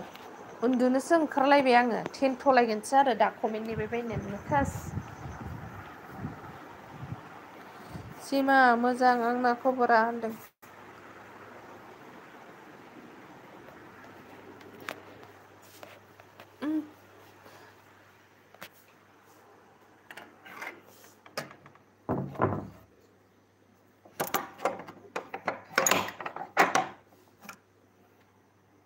सिमा आंखौबो बानायदो दे बिदिब्ला होनदों। थाम्फै हाबजोब्बाय दां गोजौनि फांखाखौ होनसै नामा बारा नांखाया बारा गेन्द्रा गोजौनि फांखाखौ होनसै गाव जायाबाथाय बिदिनो बेयो इमान खेस्रा मानसिया आयु हाबाबनो सोरखौ है र' होनदों सरि आब' आं दिनै जोबोर खुसि मोनदों आं मिन्थिया मानो बे गार' सिख्लाखौ मोननायखाय नेपालि ना गार' सिख्लाखौ मोननायखाय नामा ओमफ्राय मानो आथिङा जोखौ हरजोबखो मुसारि एथबखानायखौ हो एफा खस्थ' एथेबबाय आङो आसुगुर बायजालायनाय आरो नोङो आथिंजों जोखौ हरजोबबाय खुसखुनि आथिं सु दं नामा नोंनि आथिङालाय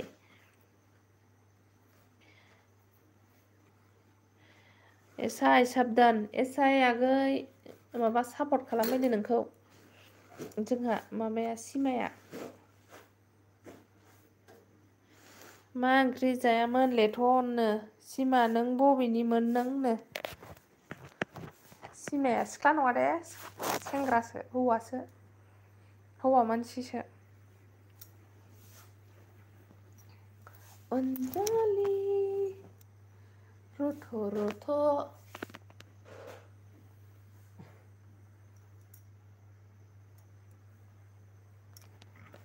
ओमफ्राय थाम्फैया दसे नांगौ आखाइयाव अग्लिजोबदों फाग्लासो जा थाम्फै दङ बै रुमावहाय नै अखा हाबावबायसो बिस्टि हयसे रे बिस्टि हयसे मा मा ओंख्रि जानानै फैखोरा गाइस मोनदों मा ओंख्रि जायामोन लेथ'नो सिमा नों बबेनिमोन बेखौ फोरोंखांखाबायना बेसे रायनो हायो हौवाखौ लायनो रायनांगौहाय बड'लेण्ड आइजो फैदों जोंहा हेल' हेल' आगै मारै जाखो बड'लेण्ड आइजो मारै खबरालाय मोजां जाबायना माना मनि दिनैसो लकेल मैगं मोनजादों आं मानिमुनिखौ बेबायदि नङा होनलै आब' बे गुमै मेंख'खौ जोखारहर बाराखौबा बेबायदि नङा होलै आब' जोखारहर बाराखौबा ना गोमबोरसिन खालामबाय सापकट खालामबायनो लेथन मथिखादों आं सिमाखौ हौवा होनना मिथिखादों बोरै जाबावगोनलै दिनै माथो मेगना माथो फेबायसो इंडियन आर्मी इंडियन आर्मी को जो भी सपोर्ट नहीं किया है सपोर्ट कीजिए प्लीज इंडियन आर्मी आप लोगों को बैक कर देगा पक्का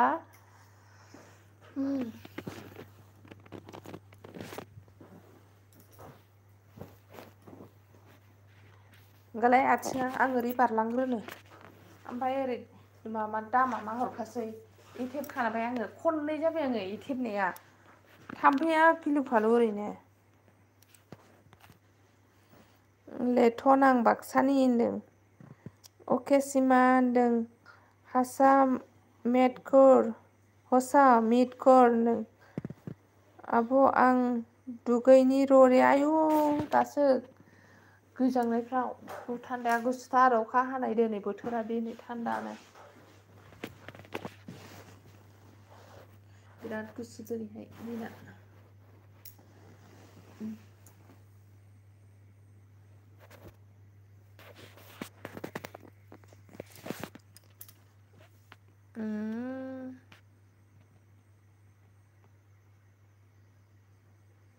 आब' आं दुगैनि र' मोसागासिनो नै मालाय मोगथा खुथानो आबै मोनहा थाम्फै फिसियो नामा औलै थाम्फैयानो मासिबां थाम्फै दं दा मा थाम्फै दं ओमफ्राय मासे हाबबाथाय उन्दुनो सुखुवा आङो मिथिबायना थाम्फैनि जोलैखौनो आथिङानो बेसेबांबा गोलाव नै मुसारियाव नांथाबफैलायलायो मा खि मोनजानो फासयनानै उन्दुखो बियो दावखोनानै मोजां गान्दुआव उन्दुनो नागारै ओमफ्राय मुसारिखौ जोख' हरजोबो बिदिखौ नोंसोर जोङा जोंगासिनो आङो गासैबो बिदिनो अनलायना था लोगोफोर होनदों मनजुलि मैया सोंबाय थानाया आंनि गोरोन्थिसो जादोंमोन नोंखौसो सेनाय मोनो होनना सानदोंमोन आं सोरखौलै लेथन अबेखौ सोंबाय थानाया आंनि गोरोन्थिसो जादोंमोन नोंखौसो सिनाय मोनो होनना सोंदोंमोन आं सोरखौ बुजियासै बड'लेण्ड रायजो सापर्ट खालामदो आंखौ।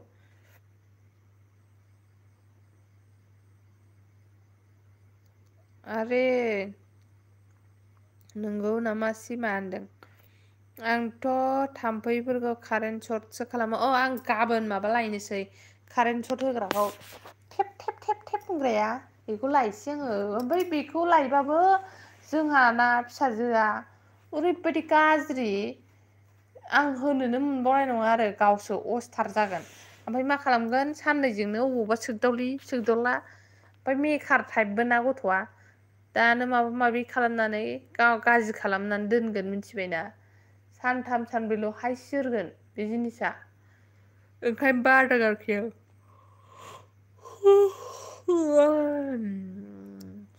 जोंहानाव माथामल' दं थाम्फैया आब' बेबो मोसौ गलियावसो थायोनो। हनै थिक थिखा हरबाय मिनिनानै ब्लू दो प्यार जासुला को जॉइन करता हूँ कमेन्ट नहीं मिला अके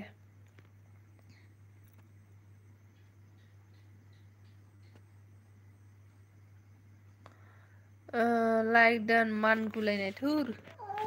ओइ बाबा दैसाखौ सोंहरदोंमोन ना आं नोंखौसो सोंदोंमोन आं सिनाय मोना होनना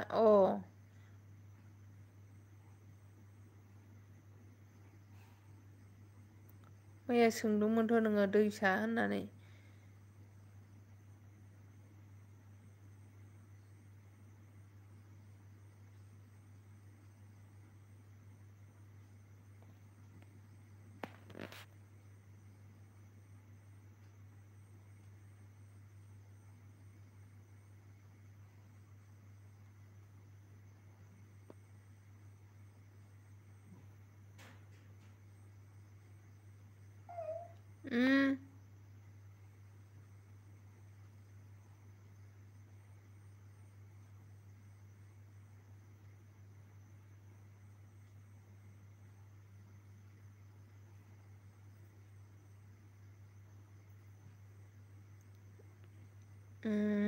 इंडियन आपको शॉर्ट वीडियो में क्या है शॉर्ट इंडियन आर्मी प्यार जासुला ने शॉर्ट वीडियो पे कमेंट किया है शॉर्ट वीडियो में था जाके देखो और नहीं तो वाईटी स्टूडियो में जाके देखो मिलेगा पक्का अगर सपोर्ट किया है तो मिलेगा गोमबोर सालथेनि थाम्फैया माथो न' नेग्रा नेमासो होनदों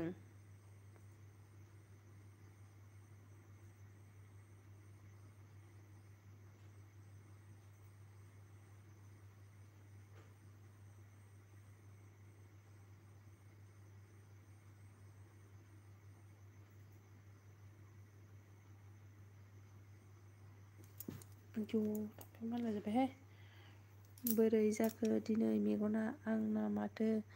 बिसिनासो नागिरबाय 10:30 होनदों उन्दुदो उन्दुदो ब्लु बोखारदो अके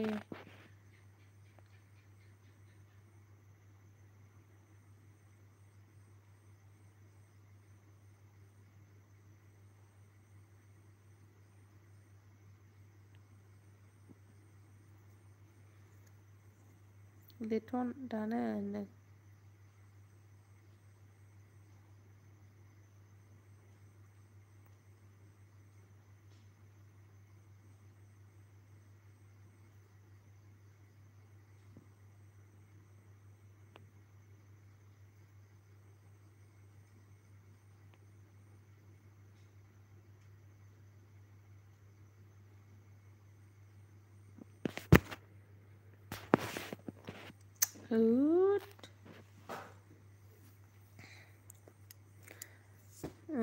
थाम्फै हखायाखै आं थिंखिसो हरदों सालथे दं दे सायारानि बर' हाय आगै हाय वेलकाम आंनि एलबियाव आगै आंनि एलबियाव गोदानबा साबसक्राइब खालामना होबा जाबाय आंबो नोंखौ साबसक्राइब खालामबाय नै साबसक्राइब गैयामोन आंहा नोंजों लोगो गैयामोन साया बर' आगै आं नोंखौ लोगो खालामना होबाय नोंबो आंखौ लोगो खालामफिनबानो जाबाय सायारानि बर'। सरि दे गोमबोर।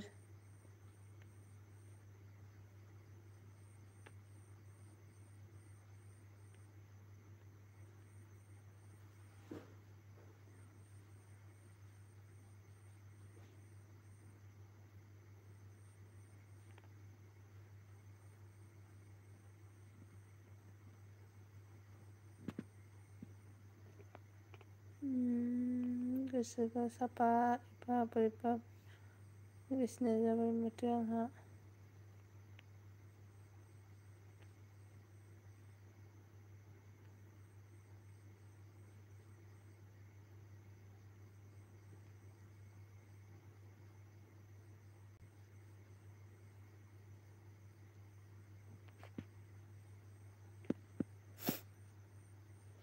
सायारानि बर' आंखौ खालामबाय दे आंबो नायहैदोनि होनदों।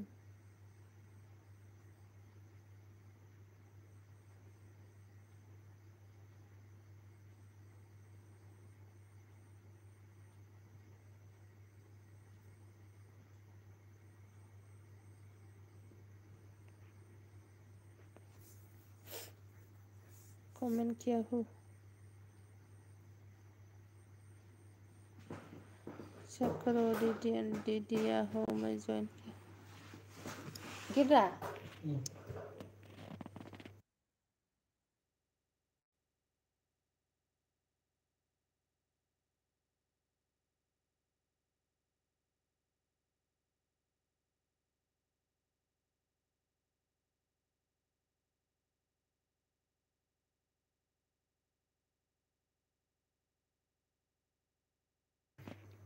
मिंको ओय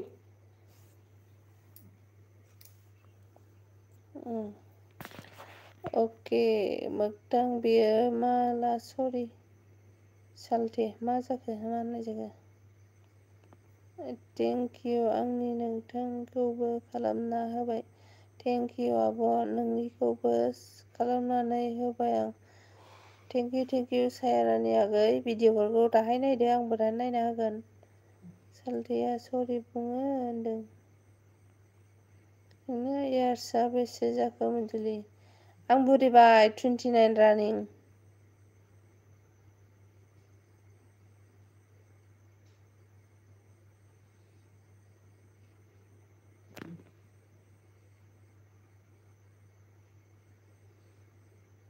जाबाय आं लेथन बाग्लारि। अके होनदों।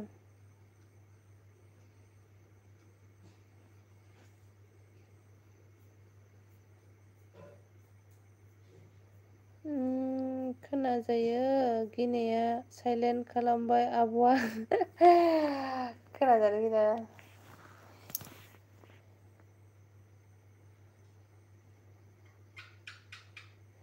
सायारानि बर' नों अबेनिनो?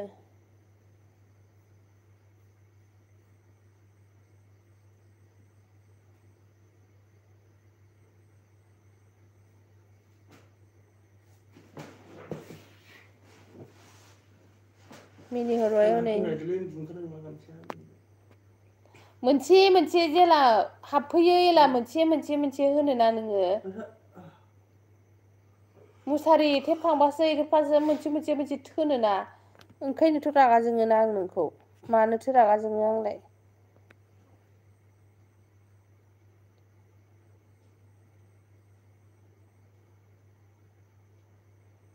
गोमबोरसिं आंखौ मिनिदोंनो होनदों।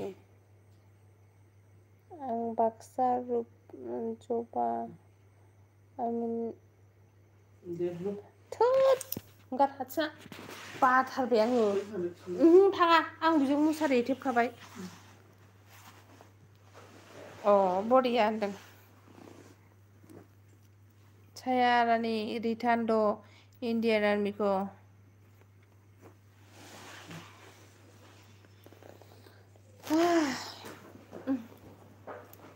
खयबार सिखारनांगौथाय बाबाबो गला। मिनिनो ओंखारदों आं होनदों।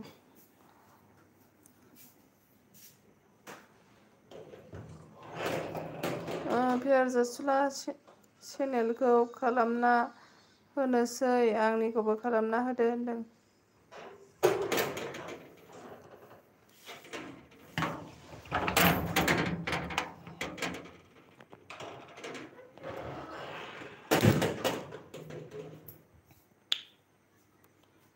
मुसारि सिङाव थाम्फै सोना गुमै मेंखखौ जोखारहराबनो। मुसारि सिङाव थाम्फै सोग्रा गुमैखौ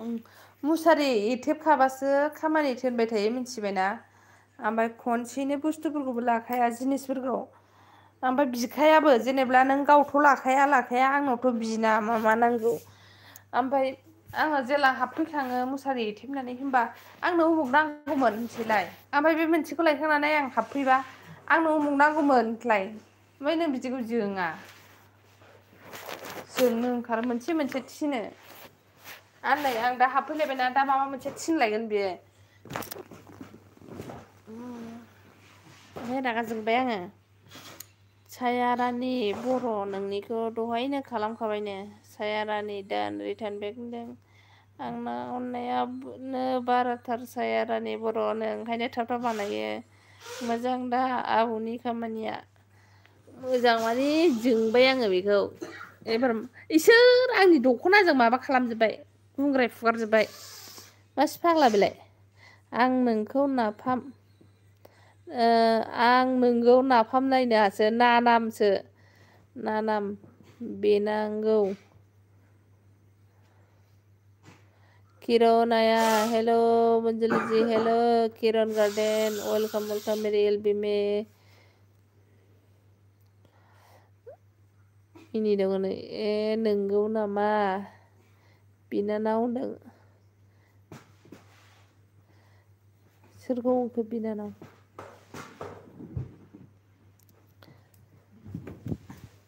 मा नांबावगौ एबारलाय? हाफ पेन्ट लायबाय मुसारि होथेनो थिनबाय मुसारि होथेबाय। कारेन्ट होथेनो थिनबाय होथेबाय फांखा खोमोरनो थिनबाय फांखा होबाय। दाना दख'नाजों गुंग्राय फुगारबाय र'। खानाय स्ट्रिट खालामबावो ना गुमैया देन्जारसोलै लेवरानो। मालाय दा रबिबारनिफ्राय सर्ट मुभि लानोसैनो।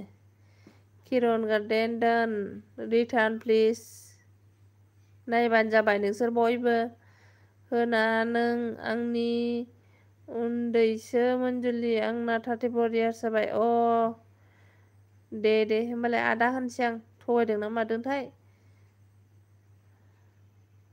आदा लेथन बाग्लादै होनदो। पियारजासुला चेनेलखौ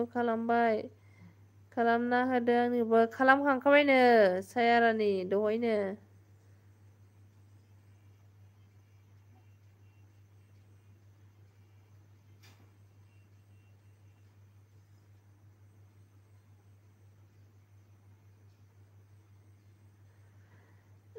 के इण्डियान बाहाय होनदों मिनि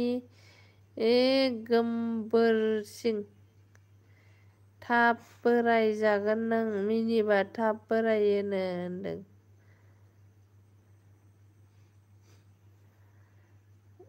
मा होनदों फुङावनो फुगारना हो आबैनि दख'नायाव गुंग्रायखौनो।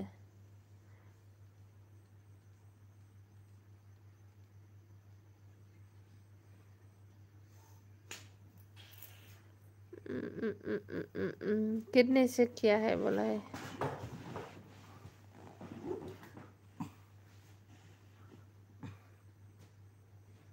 आंहा बिब्दि सिख्ला हिन्जाव नुबा थानोनो हाखाया नाम्बार लोगो खालामखायो।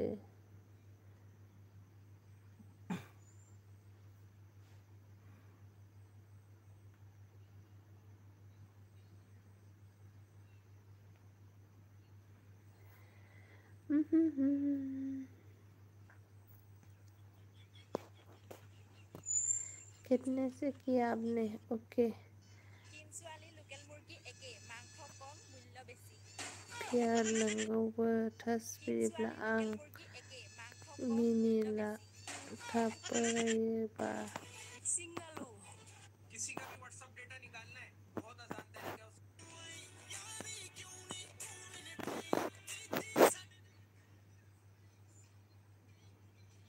फेरेसलाय मिनिहरथारबाय माखौबा हा हा हा हा हा हा हा हा हा होनलायनानैहाय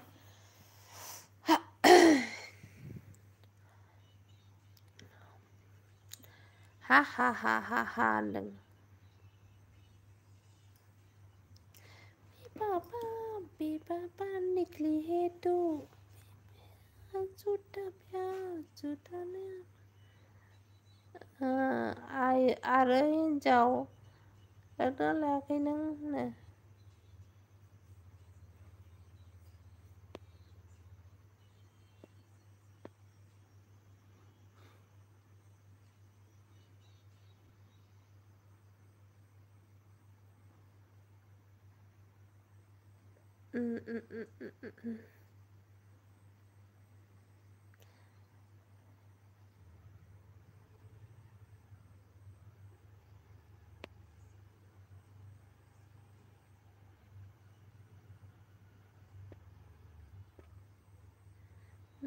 फेरेसला मिनिनो आरो हिनजाव लादोंना लायाखै बे जोबखाबाय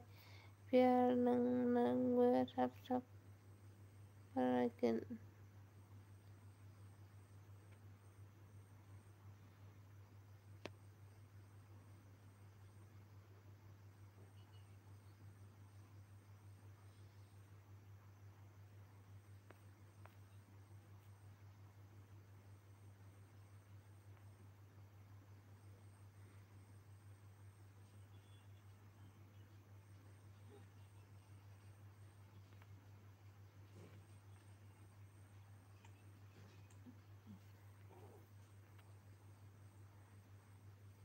किरण ने क्यों डिलीट किया मैसेज क्या लिखा था साइड में लिखा होगा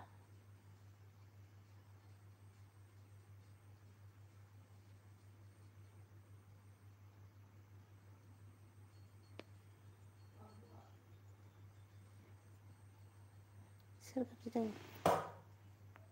आयै बोरैबा सेरफ्लांबाय आङो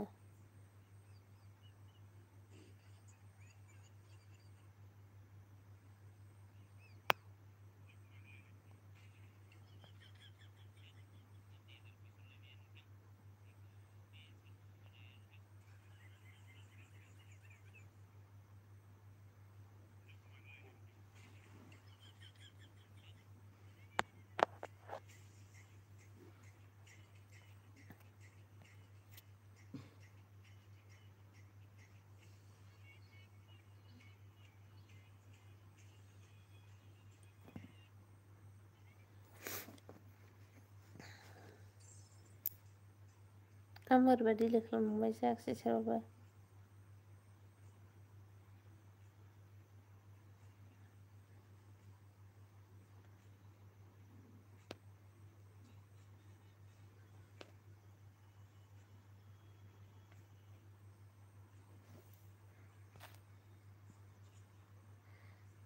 सासेल' दाबो होनदों फन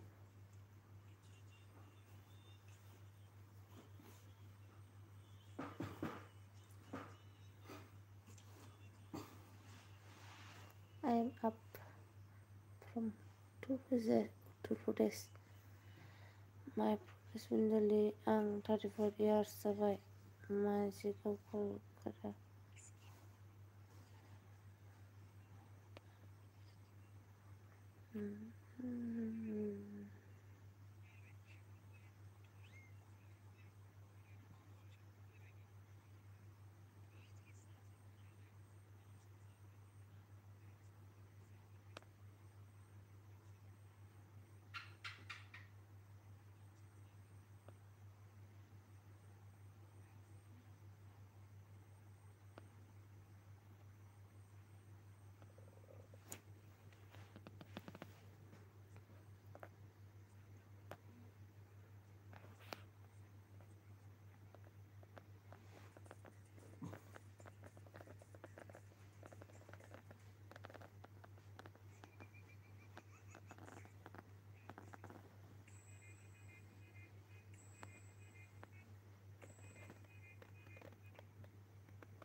बिया नोंलाय लादोंना लायाखै किरन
No, nोंना मोनसेया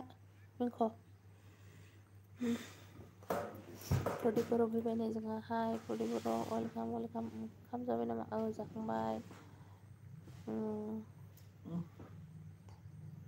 खायदा बोराय बाहायनासो हिनजाव लागोन आं खायदा बोराय बायगोन ना बाय गुड नाइट बाय।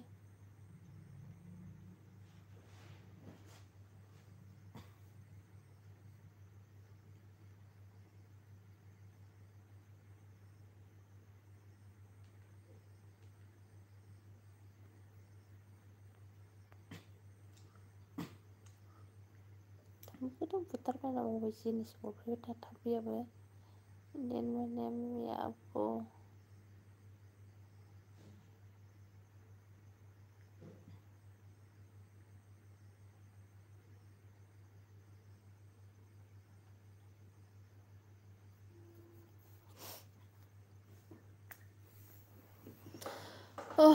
आंखौ लायनो गाज्रि मोनदों सोरबा आं मानि थाखाय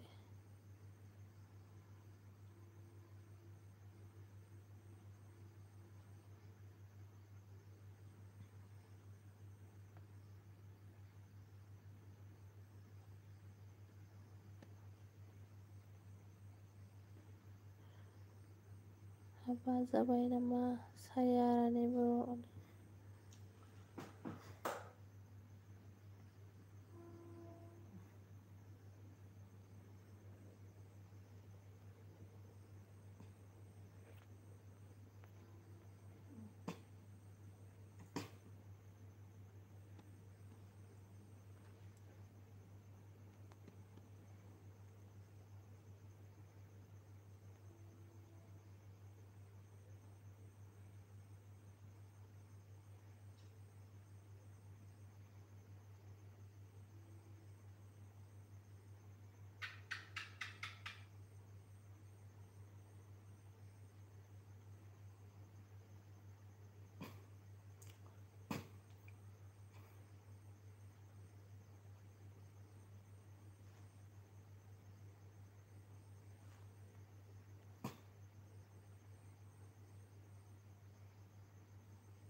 सोग्राफोरा माबायाव माया एयारफननि कभारा आं मा मिथिगौ कभार हरनायनि खाथियावनो दं सिफुं खाथियावनो गोमागोन खोनायाखै खबर मोनाखैलै आङो मिथिनाव मिथिथ'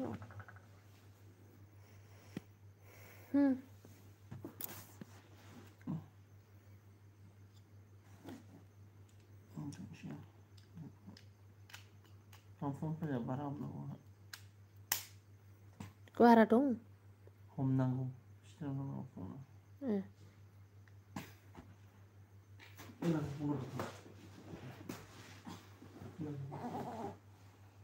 फिर गुमै दे नोंसोर लिरबाय था नायगासिनो दं आं फरायनो बाबाय दावरावनो कमेन्ट गेलेलायबाय था दे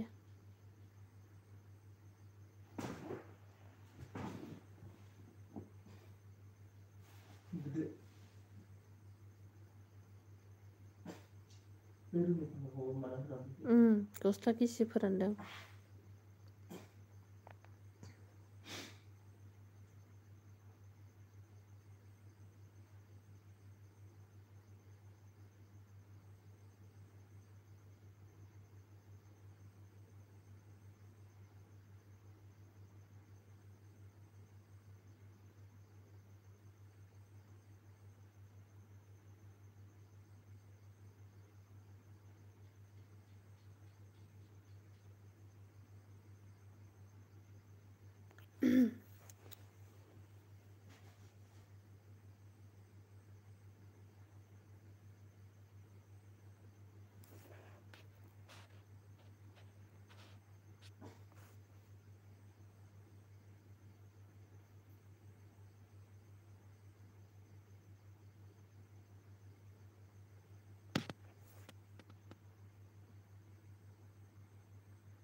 दे कमेन्ट गेलेबाय था